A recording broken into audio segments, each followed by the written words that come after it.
What is it you plan to do with your one wild and precious life? One of the great things we can do today and in the future is conjure up memories of Gil. He had so many things to offer all of us. I have my own fond memories, and his precious life can be described as a simple acronym. CLIP, the K. Kindness.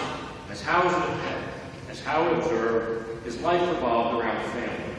He would do anything for Gary, Denise, and Howard before he would ever think of himself. He cared for Minnie, Mary Ann, and Pam as if they were his own children. Love. Not only was he our father, grandfather, great-grandfather, and husband, to many of us he was our best friend. He loved, worshipped, and adored Sarah. In fact, his life revolved around her, and she was his best friend. Both Sarah and Gil believed that unconditional love and education was paramount. And although it's right saying, actions speak louder than words, no doubt Gil's kind actions and love will always remain with us. Intelligent. Both Gary and Howard said Gil was a giant intellect. I can attest to this firsthand. Gil was incredibly well read. If I ever had a question about world affairs or politics, the first call I made was to Gil. You may have noticed around town political ads stating proven conservative. When I see those, I imagine Gil and me striking up a funny conversation about that. As many of you know, Gil was an unabashed liberal. While Gil might have had a bad back, politically speaking, around these parts, to be that liberal, he had to have a strong spine.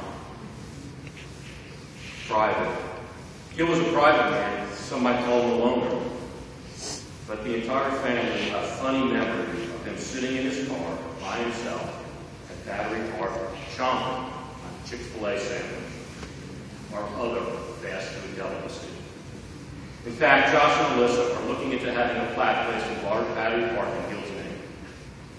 While we can never repay Gil for his love and kindness, when he needed us most, not only did Sarah and his children rally around him, all his grandchildren came to his side. I also have vivid and beautiful memories of his healthcare professional grandchildren by his bedside.